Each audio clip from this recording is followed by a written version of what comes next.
Good afternoon. Welcome back to another edition of the B&H Virtual Event Space. You are tuned into Rodeo in the American West, a photographic journey hosted by Sony. And of course, wow, I'm dropping things all over. You got me nervous, Jeff. Mr. Jeff Berlin, Sony Artisan of Derek, Imagery. how Joining. are you? Good, man. How you been? It's good to see you. It's great to see you as always. And I know that we are in for a packed hour. And as you do with every topic, Jeff, it's not just about the topic. There's always an overarching theme and people are going to learn stuff out of this, even if they are thousands of miles from a rodeo, right? There's going to be stuff in here they're going to be able to apply to whatever they do. Derek, nobody is 1,000 miles from a rodeo because there are rodeos all over America, practically every weekend. There you go. They're not in just the American West. They're everywhere. In New Jersey, even. They used to be in Madison Square Garden, and we'll even talk about that. They're everywhere. Awesome. Well, I you know what? The only rodeo I went to, Montgomery, New Jersey. So there you go. There you go. Well, Jeff, it's great having you on. Good to see you as always. I'm going to turn it over to you because I know you have a lot to get to. And I want to remind our viewers that if you guys have any questions at all, feel free to get them in. Jeff has no problem answering something throughout, or we can always do the engagement. Anybody with any questions, please let me know what you got. Awesome. All right. Okay, so let's get started. That's me. What is rodeo? I just figured we start with what rodeo is. Rodeo is the history of the American West, dating back to about 1882, when cowboys from neighboring ranches would all get together and try to break a bucking horse and say, I could ride that ornery horse, or I could ride that bull. And so rodeo was America's first extreme sport. And the women, they would do barrel racing. That's really the event that women compete in, and it's a timed event. So the rodeos have timed events like roping. This is a steer roping. And they have the rough stock, they call it, which is all the bucking horses and the bucking bulls. And so you have the bull riding, you have the saddle bronc riding, which is saddle on a horse, looks like what we have here. And you have the bareback, which is riding a horse on bareback and trying to stay on a bucking horse with no saddle. Rodeo is a governed sport, just like Major League Baseball or the NFL or the NBA for basketball. Rodeo has the PRCA, which is the Professional Rodeo Cowboys Association, and they sanction rodeos across the U.S. They have rule books. They also have the Women's Professional Rodeo Association. And there are very specific rules for rodeo. And I think it's very important before we even get any further, huge part of rules in the rodeo. There are many, many rules in the rule book. Part 8, humane treatment of rodeo animals. I could not be a supporter of rodeo, and I've been to hundreds of rodeos, if I felt, maybe not hundreds, maybe about 100, but I've been to a bunch. If I felt that and I'm seeing behind the scenes, I'm really behind the scenes with the access that I get. If I felt that animals were being abused in rodeo, I couldn't get behind it and I couldn't be passionate about it. And I wouldn't want to photograph it because I love animals and it would be really disturbing to me.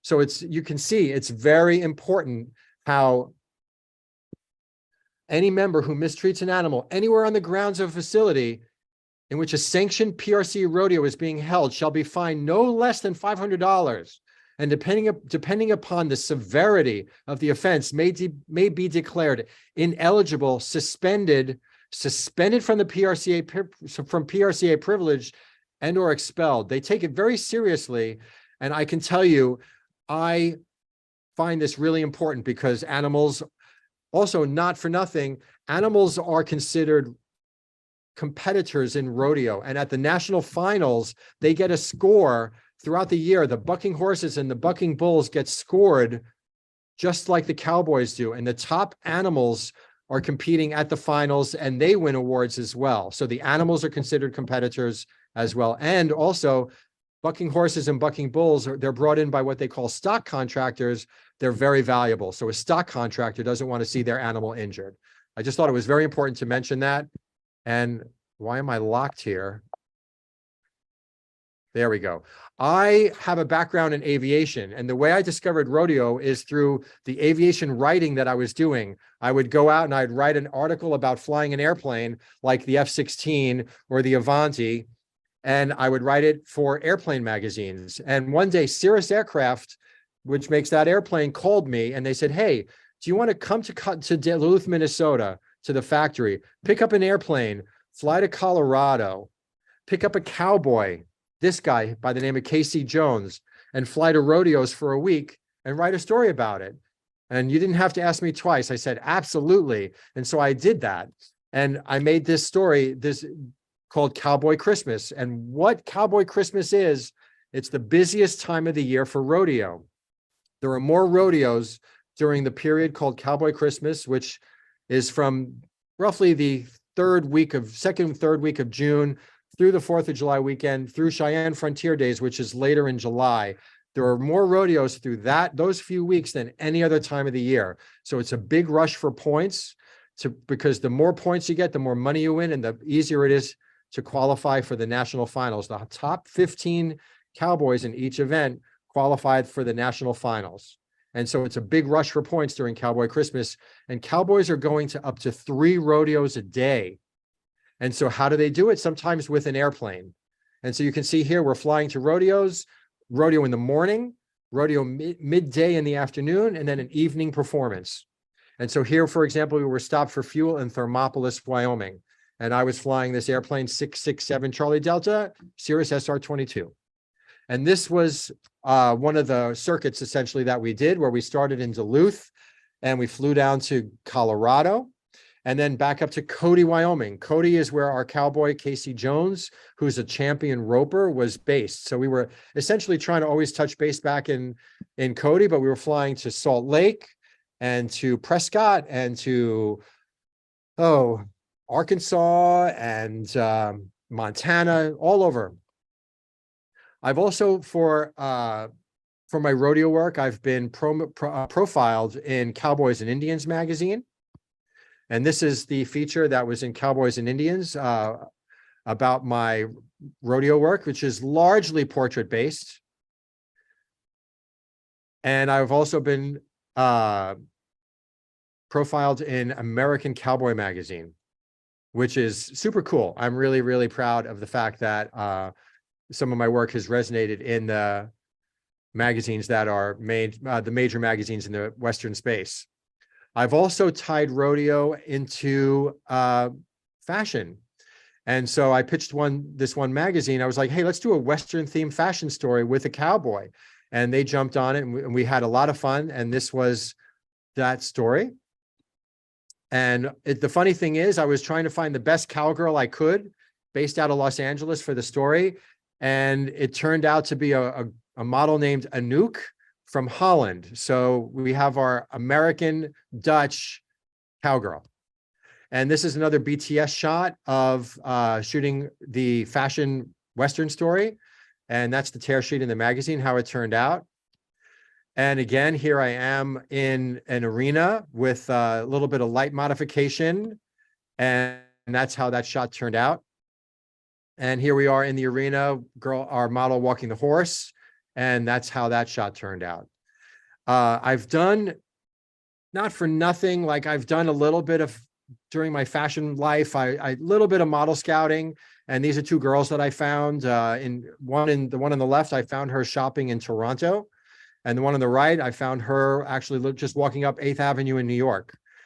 And so my fashion history really, really informs the way I approach shooting rodeo. It's almost like I'm doing Western fashion at the rodeo. I'm finding faces and I'm shooting them as I would, no different from how I would shoot a fashion model or a celebrity portrait. So for example, this girl here, I saw her at the Honky Tonk Bar outside of Cheyenne, Wyoming with her husband. Her name is Sarah. And I'm actually still friends with her and her husband. They have a huge cattle ranch outside of Cheyenne, Wyoming, and they are the real deal. She is a cowgirl. She works on a cattle ranch. This cowboy, I found him at Cheyenne Frontier Days, And I just thought he had a great look, and we did a portrait behind the arena. And this guy, I shot him. He was getting ready. He was in the process of getting on his animal. I think it was a bucking horse. And I thought he had a great look, and captured him. And this was a barrel racer behind the arena at Reno. And again, just fantastic face and just a really cool moment. She's pensive, getting ready to go. And, you know, this shot, it's Ralph Lauren. It's a Ralph Lauren ad, young cowgirl. And I don't know, she was Miss Rodeo something. And just, again, just, it's almost like little fashion editorial that I'm doing. And how am I doing it? I'm finding the light. When I'm at Rodeo, I have no modification tools with me. So it's just me and a camera. So how am I doing it? I'm doing the same thing. I'm shooting it the exact same way that I would do fashion if I was just running around in the street, for example. So when I lived in New York, I live in LA now, but when I lived in New York, I lived near the High Line. I lived at the meatpacking district, and under the High Line, I would take models and I would shoot them under the High Line. I would take all that toppy sunlight away, and it would line up. When I put them under this overpass, it would line all the light up in a very horizontal way, and it gave me great beauty light. And you could even do that. You can build that on, on a beach even. You know, this is something that you can actually construct to get that beautiful light. Shot of Patrick Dempsey, same thing. Take away that top light, get the light all lined up on a horizontal plane, and you get just this great beauty light. And at the rodeo, I would do the same thing. I would find overhangs and places to place my subjects, and I would find beauty light no matter where I am. I did that actually on this shot for the fashion story. There's no modification here except the fact that I have them under the overhang at that stable. And that's how that light ended up. So, you know, I've become, you know, pretty proficient at finding spots where the light just glows and putting my subjects in places where they glow. But, you know, it's just with experience. But find overhangs in places that take away top light. Backlight is another great way to create a beautiful light. And this is just direct sun, but backlit right as he's getting ready to, you know, get to go on his go round. And the kids, again, taking away that top light or putting him in the sun. Cowboy hats actually kind of really help make the light a little bit softer on the face, especially the lighter straw hats. Or in the arena, again, finding spots in the arena where the light is diffused and not direct. And, you know, you find that great light in the crowd in the arena. And the kids, I just love photographing the kids. The kids are awesome. And again, here, same thing in Cody, Wyoming, little kid sitting on a roping dummy. And I'm trying to move quick. There's a lot of slides. So if I'm talking quickly, you'll have to excuse that. But again, just finding like this really painterly chiaroscuro style light, very cinematic light here, just finding those spots and those angles where, you know, they're out of the direct sun and everything is softened up. So find the light or capture a moment, because that's really what rodeo is. It's just a series of moments. So this is a champion roper. I think this was in Utah, and he was just, you know, thinking about his run that he was about to do. And I just really liked that pensive feeling that he's got here. Before a lot of rodeos, they have cowboy church. And this preacher was a character out of central casting. He was just so timeless, and he had this amazing look. And so I just kept photographing him during his sermon when he was preaching the scripture. And it's just a moment that this is one of the photos that, of all my rodeo photos, there's something about this that really resonates with a lot of people. And here I am, the bucking chute just opened, and the horse is, you know, launching out into the arena with the cowboy. This is bareback. And you'll notice that his feet are forward. You have to have your legs forward of the shoulders of the horse when you're getting out of the bucking chute, or else you're penalized. And so he's textbook position on the horse as it launches out of the arena. And this became the cover of Reno Rodeo magazine. Here's a cowboy saying a prayer before he gets on his bucking horse, because these horses and these bulls are so powerful. I don't know how they have the nerve to get on these things, because it's incredible. And here's a cowboy getting on his horse, and this is like a Wrangler ad, you know, the spur, like the chaps with the fringes and the Wrangler, and just, you know, the arena behind him. It's just a great moment. And here I was in Prescott, Wyoming, in the stands behind these 5 guys with their straw hats, and I was waiting for them all to look in the same direction, and snap. And, you know, I don't shoot a lot of the action in the arena. A lot of the time I don't shoot with zoom lenses. I have short primes, like 50s, you know, and maybe an 85, but not even, like a 40 or a 50 or a 35. And so here I'm probably on a 40 or a 45. And these pickup men, the cowboy obviously is, you know, has bucked off the horse, and they have what they call pickup men that collect the horse that's still galloping around the arena. And, you know, a little bit of motion blur, and it's just this really cool moment, very painterly. And again, I'm on short lenses because I'm by the bucking chutes. And so here's a bull rider by the bucking chutes, and just, oh, he got bucked off the bull. And again, short lens by the bucking chutes, but I feel like you can get some great moments on a short lens, you know, just really closer to the action, because really most of the photographers that are shooting what I'm shooting, you see where that arrow is, you see that little space below the arrow, that's the photo pit where most of the photographers are shooting from. So what they're getting is on a long lens from across the arena, the typical rodeo photo that you would expect to see, which is the horse bucking out of the chute or the bull bucking out of the chute. But I like being much closer to the action. And really, for me, it's about the faces and the people and the portraits and the emotion. And so, for example, this cowboy was watching the bulls, the steer wrestling. And rather than shoot the steer wrestling in the arena, I was more interested in his reactions. Here's a cowgirl that's cooling her horse down after her go-round barrel racing. And she was actually the #2 cowgirl in the US this year that I shot this.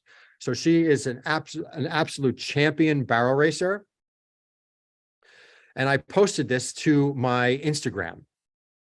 Justin Boots got a wind of it because I'm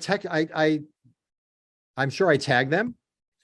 And you want what? Justin Boots saw this photo. They got back to me, and you can see here on the right, "Hi, JT Berlin. We love your photo and would like to use it on our social and on our site and social channels. If you agree, reply #yes, terms and conditions at that link." So I looked at the terms and conditions and I said, oh my goodness, no way am I going to give you my photo. So I wrote them this long email. "I received your note and appreciate that you like my photo of Sarah Rose McDonald. I'd be happy to discuss with you a proper royalty for limited use, no ownership," because they wanted to own the image. And I'm not giving away my images. They have value, but it's impossible for me to simply sign away all rights by replying #yes. It's actually shocking that Justin would make such a request, blah, blah, blah. Here's an offer for you. I would gladly accept 3 pair of Justin Boots, size men's 11, or Tony Llamas. They'd be fine too. And I'll wear them not only to rodeos when I'm shooting, but also to around Los Angeles, where I'm active in the art and fashion communities. Because they said to me in the terms that they will credit me whenever they use the image. So I'll get a credit, but no payment. So in exchange for the use, I would request 1 boot to be rattlesnake, 1 pair to be ostrich, and 1 just plain old boots. And I can't guarantee that people will know that I'm wearing Justin Boots or Tony Llamas, but I'll make every reasonable effort to credit you to my friends and colleagues that I'm wearing your boots. I'll even post to social media thanking you for the free boots, and of course add a Justin Boots hashtag. That sounds ridiculous, right? I said, please feel free to contact me if you'd like to have a serious discussion about usage, but no, you cannot use my image. So what am I shooting with? I'm shooting with my Alpha 9 or whatever that year, it was my Alpha 9 with my 85-1.4. I'm shooting with my Alpha 1, also here with my 85-1.4. I'm shooting with my A7R5 with my 24-70. Long lenses. I'm on the kind of photography I do. I'm really not on long lenses as much as wider lenses. 50, 85 are go-to for my portraits. 135, 35. My 35 is good. 24. It depends what I'm shooting, obviously. So I'm not on long lenses very often, but I do have a 70-200 G Master that I'm always with me at the rodeo. I don't own a 400-2.8, but a lot of photographers who shoot rodeo are shooting on really long lenses. If I have my 70-200 with me, I do have a 2x converter that I'll throw on there as well.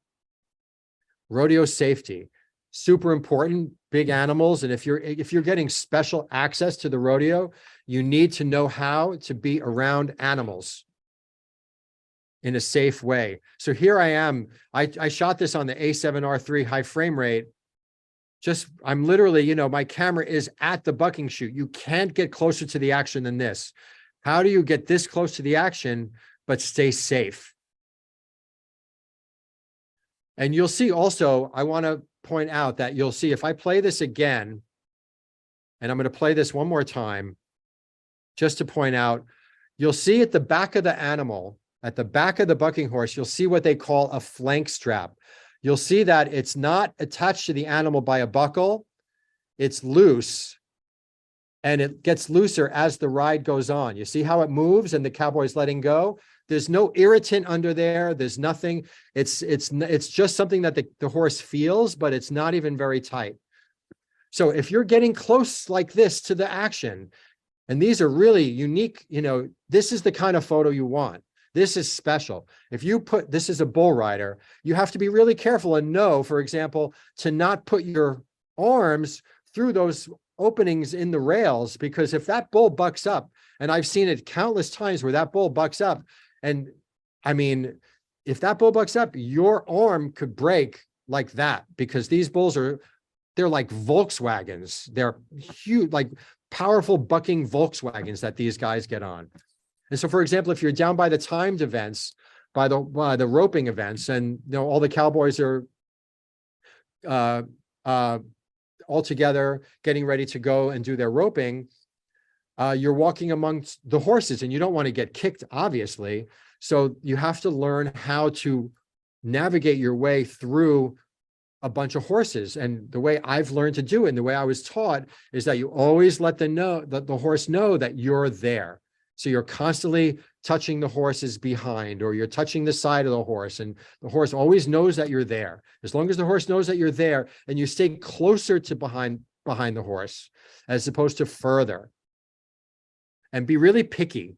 I'm always very picky. I learn everything that I can about whatever I'm shooting. So for example, I know that this cowboy by the name of Trevor Brazil is the #1 champion in rodeo. And so when I see him getting ready to go and rope, I'm focused on him, not the guy behind him, not the guy next to him, this guy, because he is #1. So find the light, capture a moment, connect with your subject, and be confident. Chat your subjects up and maintain a dialogue, because your subject is probably not used to being in front of a camera. They're not models, they're not actors, they're cowboys and cowgirls, or they're people in the arena and they're spectators. They're not people that are used to being in front of a camera. So for example, this guy, I saw him wandering around behind the arena in Reno, and I was like, hey, you got a great look. I'd love to photograph you. I was shooting for the Reno Rodeo magazine, trying to get some more images. And, he was reluctant at first, but I find, after chatting for a while and kind of kicking it, he agreed. And I really like this photo. I love just the elements of it, And again, cowboys, these are 2 champion ropers. And eye contact. Eye contact is a big deal to me. Sure, it's great when they're looking off and they're in a pensive moment. It's a cool moment. But eye contact to me, it just really brings you into the photograph. And, even getting closer and making it even tighter and brings you in. And again, here, I saw this kid in the stands, And I talked to his folks and I shot a group of kids, him and his friends. But then I thought this kid has a great face. And I really got in there, and it just kind of brings you in. And again, Miss Rodeo Oregon, same thing. And again, the kids just bring so much color to this. And again, just this one girl behind Cheyenne Frontier Days, behind the arena. And she had this really quiet, beautiful face, quiet look. And, I'm constantly talking to them and talking the energy down, bringing the energy down to try to get this quiet feeling from them also. So I'm talking them into this quietude. Details and textures. So much about rodeo is about the textures and the details and the fashion of it and the equipment and the gear. And so here, Trevor Brazil, again, the #1 cowboy, who knew that he had this detail on his spurs. And Tuff Cooper, again, one of the total champion ropers. Here it even says world champion tie down roper. You have to learn who these guys are. And once you know who they are, you're getting details, but you're also getting significant details that matter to people who understand the world, because it's a world. Rodeo is a world. So here the preacher, back to the preacher, but over his shoulder, I shot his Bible because I loved how it was highlighted. And again, just the fashion photographer in me is drawn to Miss Rodeo Montana and that amazing outfit that she's wearing.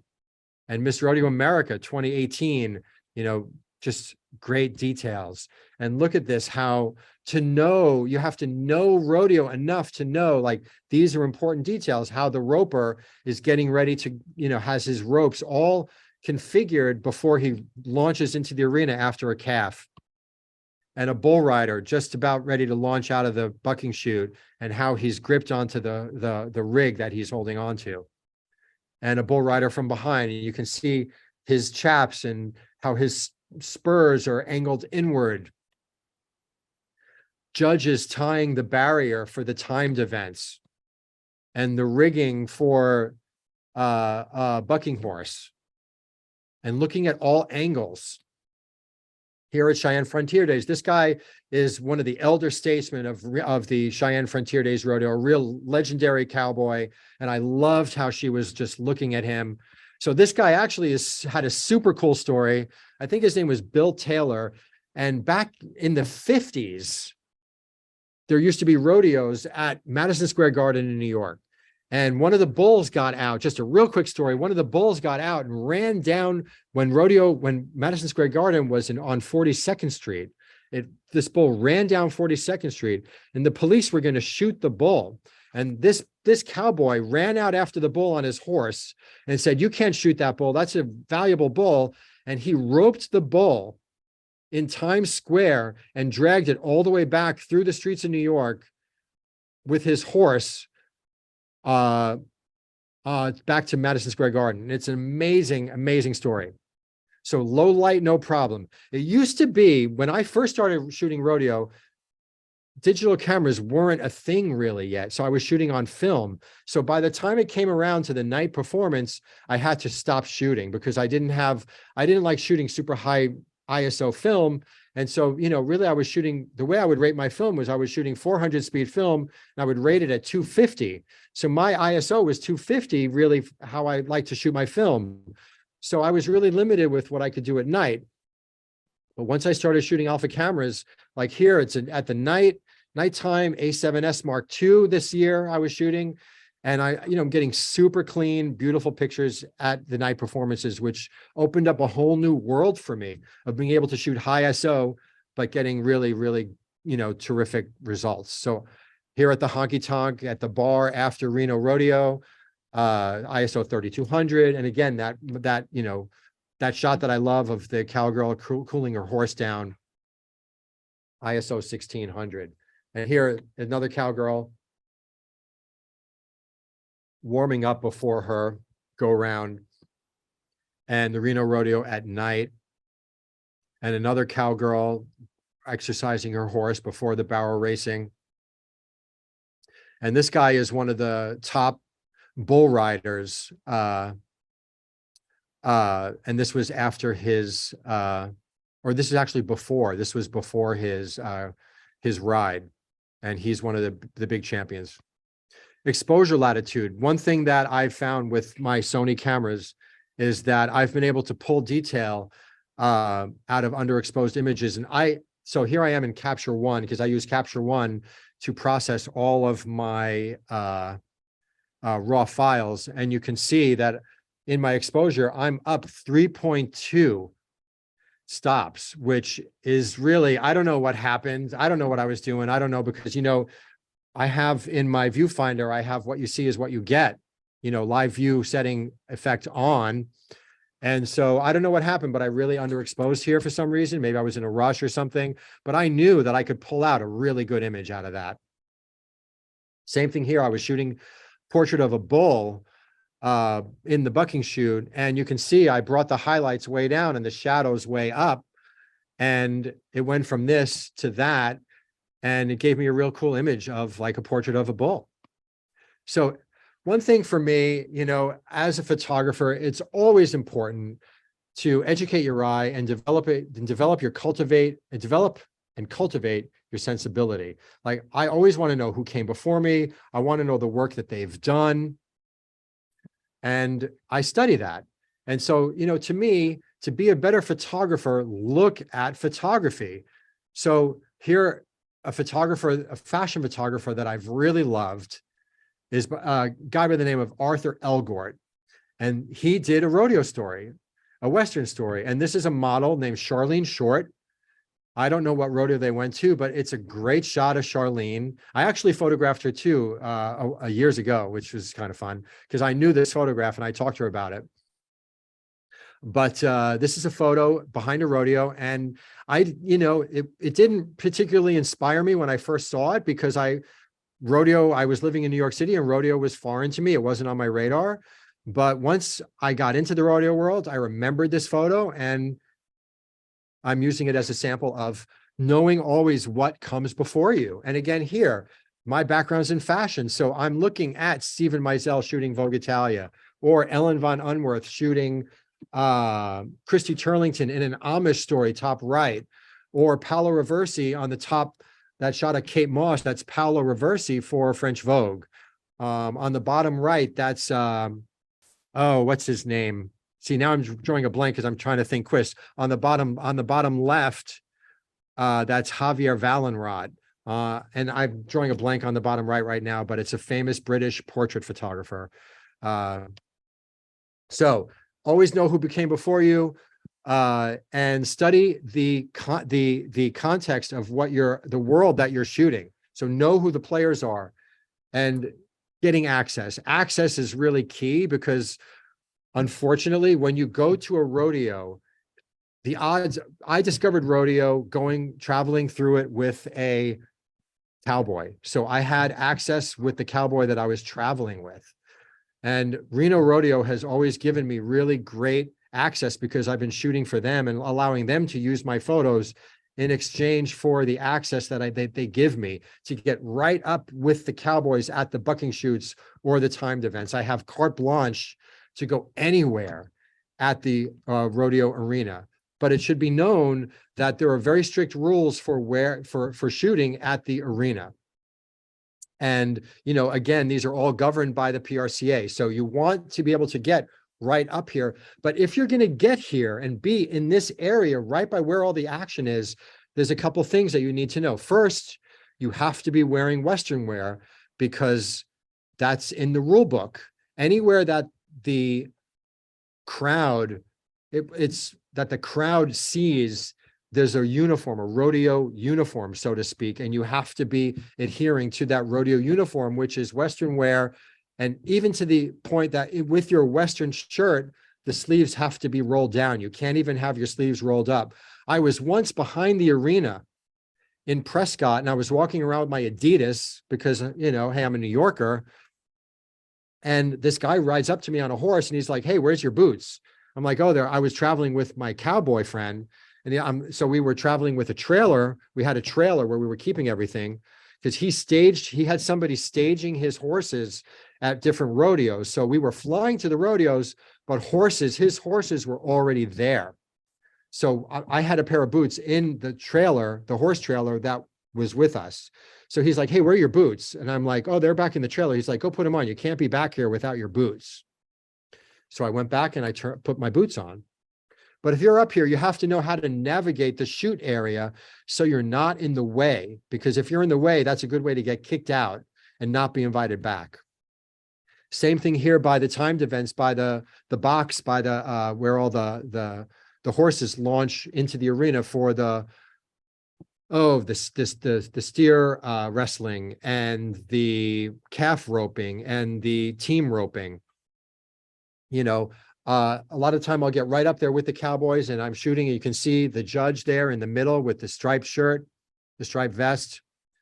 So prorodeo.com, if you go to prorodeo.com, that's the PRCA website, and there's a schedule there, and they have all the rodeos all over America listed. So you can find out what rodeos are near you and start reaching out to the rodeos directly and figuring out how you can attend with your camera, because a lot of the time you can't go with your camera with a detachable lens to a rodeo, because just like baseball. I mean, I went to Shea Stadium once to see the Mets, and they were like, oh, you have to have, or Dodger Stadium, actually, it was, where you couldn't bring a camera with a detachable lens.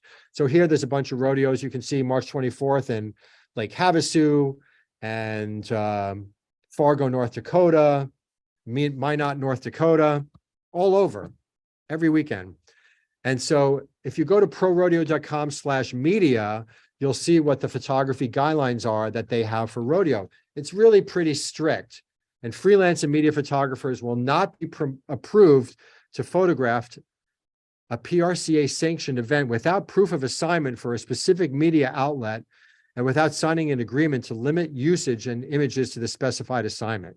So they're pretty strict about it.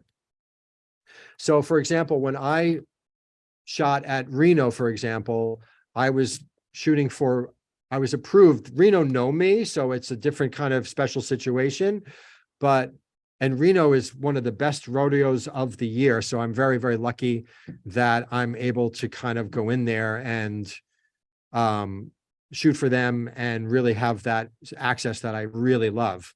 So I'm there for them, but they also want to know what you've done in the past. So, Cowboys and Indians magazine, American Cowboy magazine, two major players in the Western space. And so they're like, wow, this guy, he's been around, he knows what he's doing. We'll let him have the access to get the shots that we'd like to see. Ranch rodeos are another really good option that might be easier to get into. So there's even a ranch rodeo organization called the WRCA. If you contact them, they have a schedule of the ranch rodeos all around, and you can start reaching out to them and trying to go there. And I'm sure that they will have a much easier policy for photographers, because what ranch rodeos are, I should say, are not professional cowboys. They're cowboys from neighboring ranches, just like the history of rodeo. They're cowboys from neighboring ranches all getting together and competing in events like bucking horses and things like that, and roping. And so they would love good photography. So I would think it's a great option for getting your feet wet and getting access that you might not be able to get at some of the bigger rodeos. And another way to get really good access is what they call a rodeo slack. So essentially, this is a shot I did during the Cheyenne Frontier Days and during a roping. And what a slack is during a rodeo performance, there's only so many slots during a performance for the competitors. They might have 8 or 10 or 5 to move through all the events, depending upon how long the rodeo is, 10 maybe, or so. But maybe there's 20 or 25 or 30 cowboys that have qualified to and paid their entry to compete in that rodeo. So what they do is they hold a date. If the rodeo, let's say, if the performance is in the evening, they'll have a morning or daytime slack, which picks up the slack of the other cowboys who aren't in that evening performance. And so they have a whole rodeo during the day of all the timed events So they can all compete. And that's also a really good option because it's a much looser event. It's an easier event to get access to. And it's a great option to get photos because it's much more casual. But it's the same event. It's the same cowboys. It's the same world, but easier access. So big takeaway for me, there are a lot of photographers covering a rodeo. When all their cameras are pointing one way, point yours the other way. I don't want the same shot as everyone else, and neither should you. I was at Reno Rodeo once, and the guy who handles media at Reno was like, Jeff, I really get a kick out of watching you shoot, because when all the photographers have their lens pointed in one direction, yours is pointed in the opposite direction. And I took that as a huge compliment, because I don't want the same shot of the bucking horse that you've seen 1,000 times. I want a shot of the cowboy reacting to what's going on in the arena or what have you. So anyway, that's rodeo. I hope that it's been fun. I really appreciate your time and spending time with us. Thank you. Man, Jeff, you burned it, man. Woo. Yeah, we had a lot of slides to get through. I felt like I was going really fast, but we finished a little bit early. So hopefully there's some questions. If anybody has some comments, that'd be awesome. Yeah, definitely. No, that leaves us time for questions. So if you guys do have any questions or anything that we had to kind of rush through there, we're going to get to those now. So let's start it off. Don, joining us on Vimeo, is asking about auto ISO. So if you can just go into your settings with Rodeo. Don's question in particular was whether you use auto ISO. So if you can go ISO and then how you set your camera up, Jeff. So, a lot of the time I will use auto ISO because I'll prioritize shutter speed. Well, it depends what I'm shooting. If I'm shooting action around the bucking shoots, I might, there's so many variables. The latitude with the Sony camera, with the alpha cameras, that's one of the things that is great for me, is because I have the latitude to know that I can go auto ISO and crank the ISO, still get a clean image, and I can prioritize either shooting priority shutter or priority aperture, depending upon what I'm doing. Around the bucking shoots, I'll probably prioritize shutter so I can really try to freeze the action a little bit more. But with portraits, I'll go to aperture priority so I can throw out that depth of field and really kind of get a nice shallow depth of field if that's what I'm looking for. So for some of the more beauty kind of tighter portraits, I'll get that aperture wide open and I'll prioritize that, and I'll let the I might go to a non-aperture priority. I might dial in, or excuse me, auto ISO and get the ISO where I want it. And with the viewfinder, I can even go full manual, and because I don't have anything with me. I don't have a light meter. I don't have any kind of reflectors or bounce or anything like that, silks. So I can use the viewfinder to dial in fully manual, even how I want it. But yes, a lot of the time I'm auto ISO because I know that I will get the latitude that I need. Wonderful. And there was a follow-up question there from Don asking if you've ever covered Calgary. Oh, it's on my short list. There are a few rodeos that you learn about as you spend some time going around the circuit.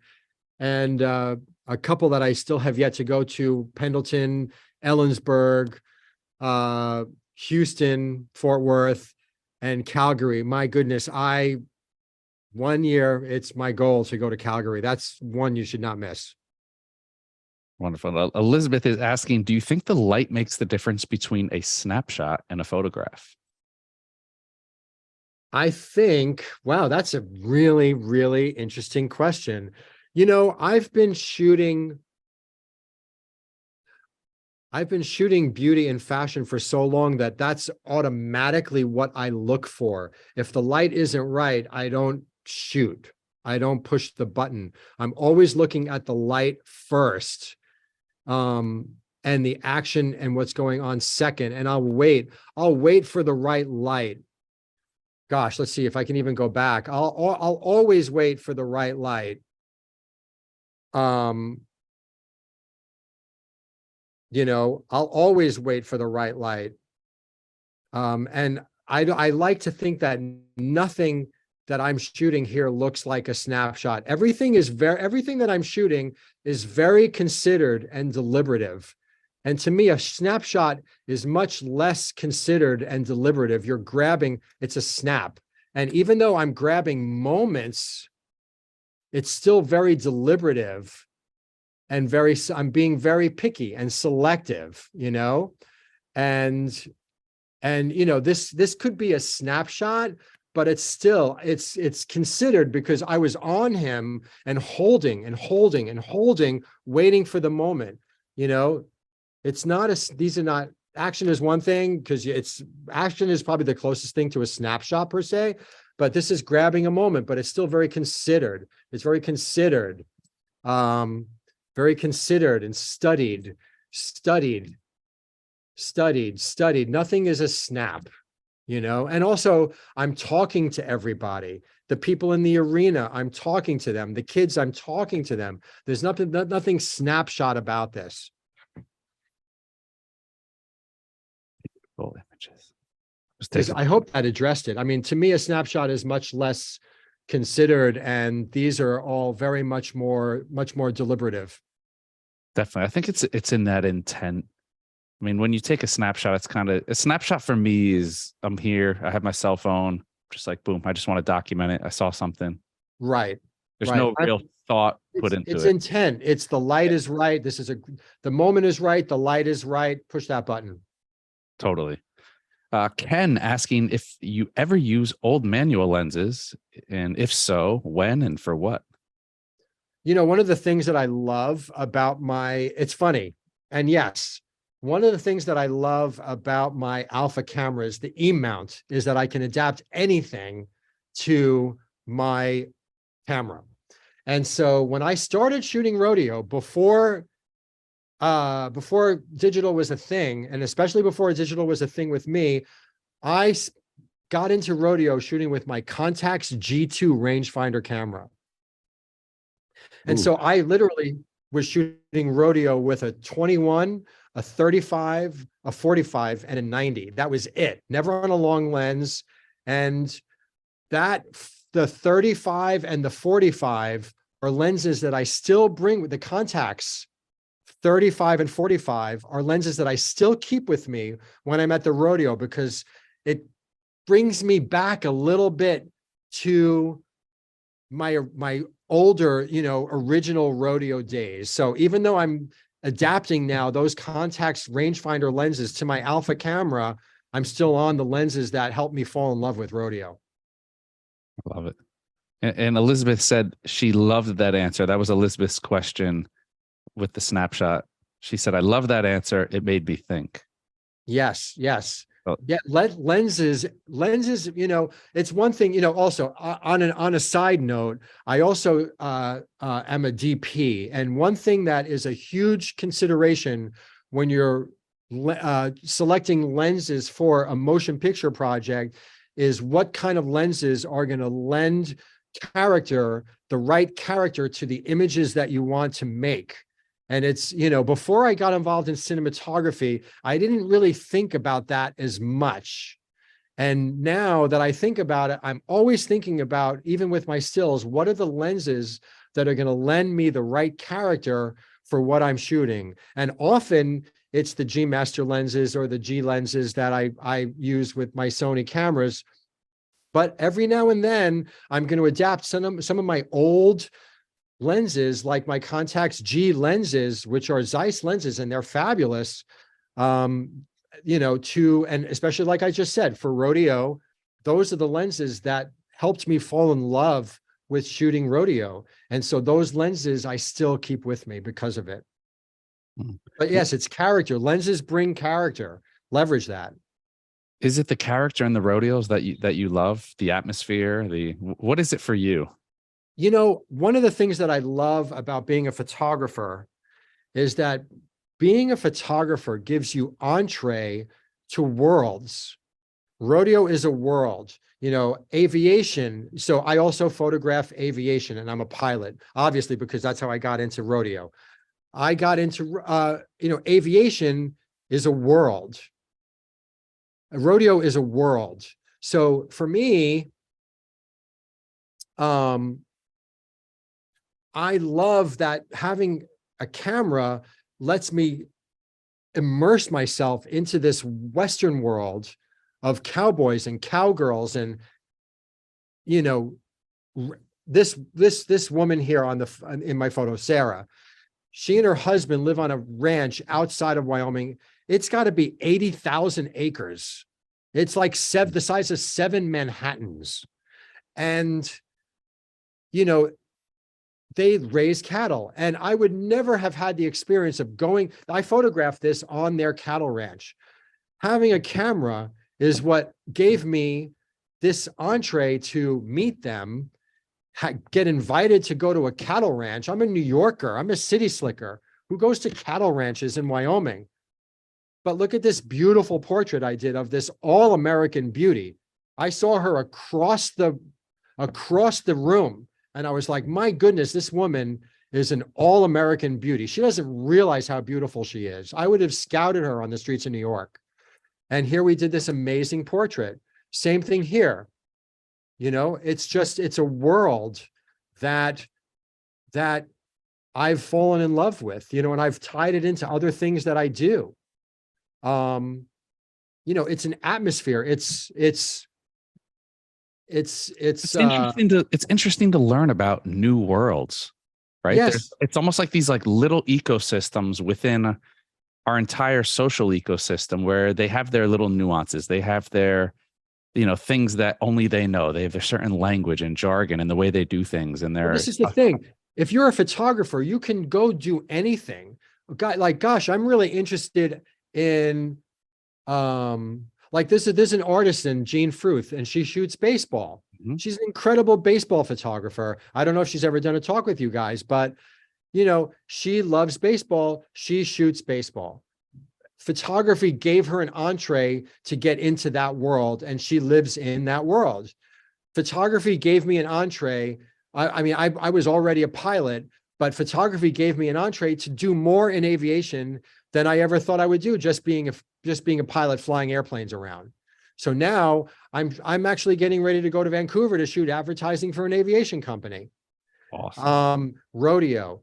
I thought, this airplane company called me and said, hey, why don't you go shoot this cowboy, photograph this cowboy, and make a story about it?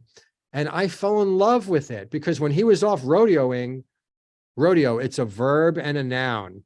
A rodeo, and he was rodeoing. Let's rodeo. And so he's off rodeoing. I'm running around documenting this rodeo for my magazine story. But I've been a fashion photographer and portrait photographer for so long that I'm drawn to faces. And all of a sudden I'm like, oh my goodness, look at these people. And, one of the things that I love about rodeo is that, and I said this in this article in Cowboys and Indians magazine, somewhere in there is a quote by me saying, what I love about rodeo is these people and the fashions of it. And this is who they are.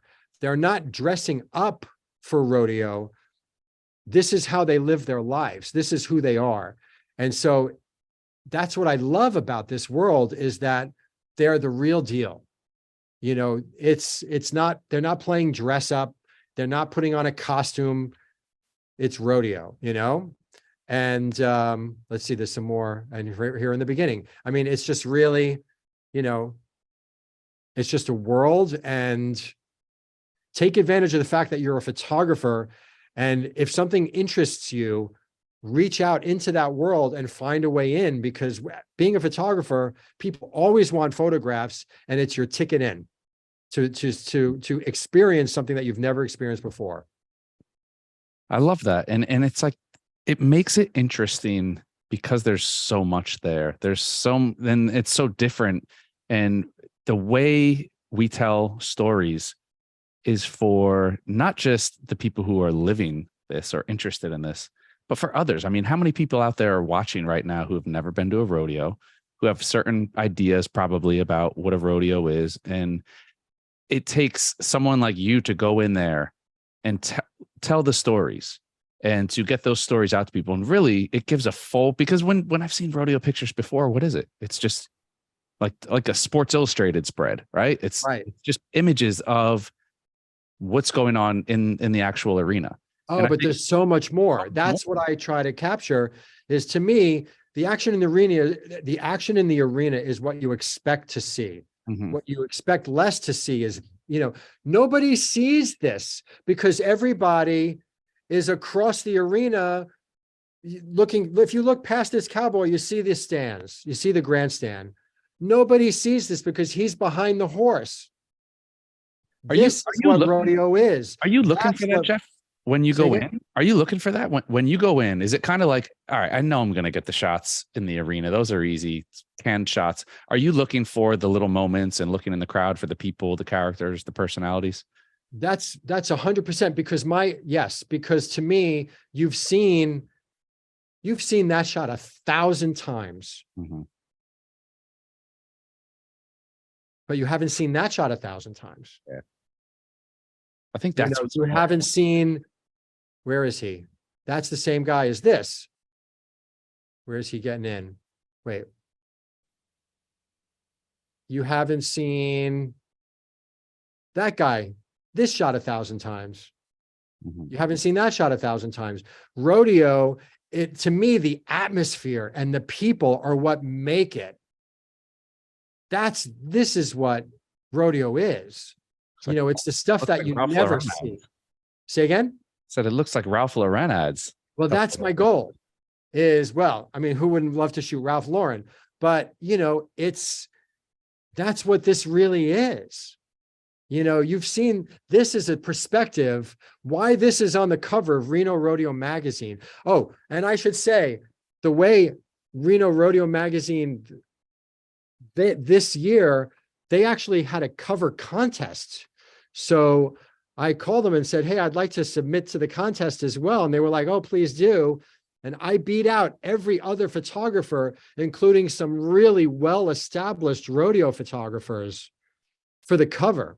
That's awesome. Because I'm catching perspectives from a totally different point of view that you never see. And that's what resonated with the people at the Reno Rodeo. And that's why this is on the cover. Yeah, it is. So I'm trying to find angles that you're not normally seeing. Totally. I mean, that sets it apart. Yes, 100%. Everything I'm used to seeing from rodeo is far away, compressed, telephoto, action shot. Even that, I love that shot there of them all sitting there. How much are you working these scenes when you're walking through? Are you stopping and kind of immersing yourself and taking in and waiting for something? Like I said here, I was standing behind them, just waiting. I was framed up already, and I was just waiting for them to all turn the same direction. And I grabbed it. And, it just, to me, again, it's very considered, it's deliberate, and it's a moment, these are more, grabbed. And I wanted to have examples of this. So I shot on a long lens, high ISO, 7200, zoomed all the way in, 2x converter in there, Alpha 9, which is an amazing action camera, incredible focus. For me, it's, your gear is important too. You want an Alpha 9, you want an Alpha 1, you want a camera that's going to snap into focus super quickly, super accurately. But again, it's the faces, it's the emotion. I was framed up on him, waiting for him to react and snapping in a very, deliberate way, saying, here's your moment, grab it. It's like that. I was walking with her around the arena. I was waiting for that moment, trying to grab the right cadence of her and the horse and the moment. And, I'm waiting. A lot of waiting, a lot of patience. Yeah. So, yeah. This was great, man. It's always good having you on. Oh, yeah. This you know. this video right here. I mean, look, that horse it's ripped. It's brolic. So horses and bulls are considered athletes, and half of this cowboy score on this run is how good the horse bucks. That's how rodeo works. So he's reliant upon if that horse is just having a calm day and he doesn't feel like doing his thing, he gets knocked for that. His score will suffer, and he could request a re-ride if he doesn't feel like that horse bucked enough. And the thing is, these horses and bulls are trained for this. And at the end of the year, like I said, the horses are scored, and at the end of the year, the top 15 horses and bulls qualify for the national finals in Las Vegas, and they win awards and money just like the cowboys. So the stock contractors who raise these bucking horses and bucking bulls make a lot of money and on these animals, and that's why they want to see them treated right. And because they're very valuable. Mm-hmm.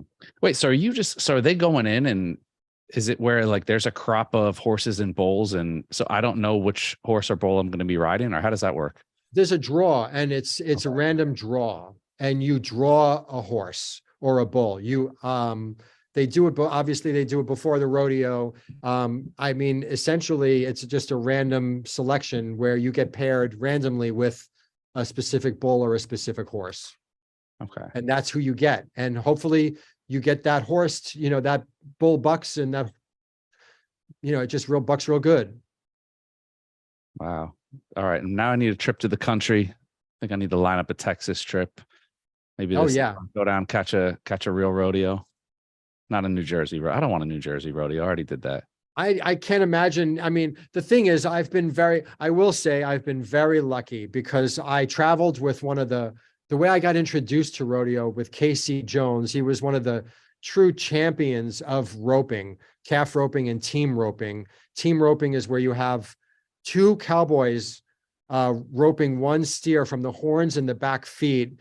And again, these events, team roping, calf tie-down roping, these events were born on the ranches of the Old West, where cowboys would have to rope a steer or rope a bull or a cow and doctor it. Something was wrong. Maybe it had something wrong with its hoof, or it was sick. And so they would rope this calf or steer or cow and doctor it on the plains, on the range at the ranch. And so these are events that were born literally in the Wild West. Awesome. So there's history to rodeo, an incredible, rich American history. And it's one of the things that's really cool about it. Well, that's what's great about your approach to it too, is the passion there. We just had a photographer on earlier talking about, you have to like something. You have to be passionate about something. If you aren't passionate about something, it's going to show in your photos. Rodeo is extraordinarily photogenic though, as well.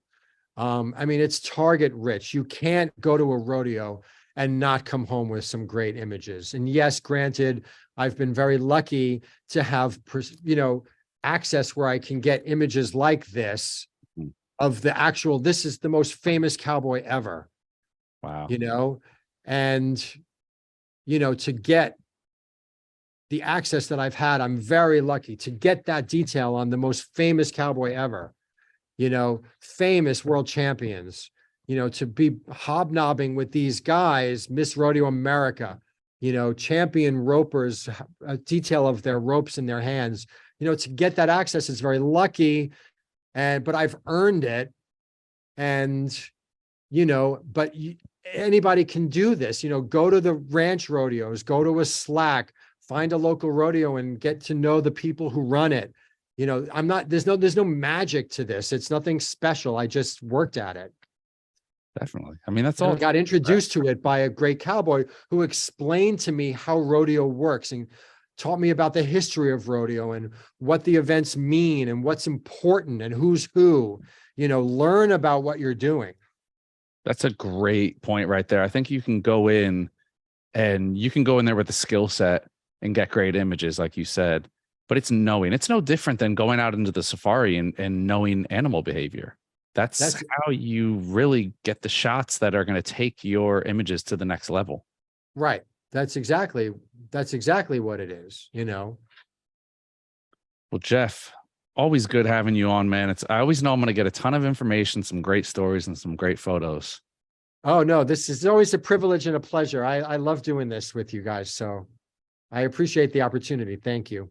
Definitely. Well, a huge thank you to Jeff, also Sony, for hosting today's event. Don't worry, I'm going to get Jeff on the horn outside of this, and we'll get him back in the coming months for some more stuff. We'll have to bounce some ideas around and see what we can get cooking, Jeff. Absolutely. Absolutely. We'll figure something out. Definitely. Well, Jeff, pleasure again. A huge thank you also to all of our viewers for tuning in. That is it. Another rendition of the B&H virtual event space is in the books. Catch y'all next time.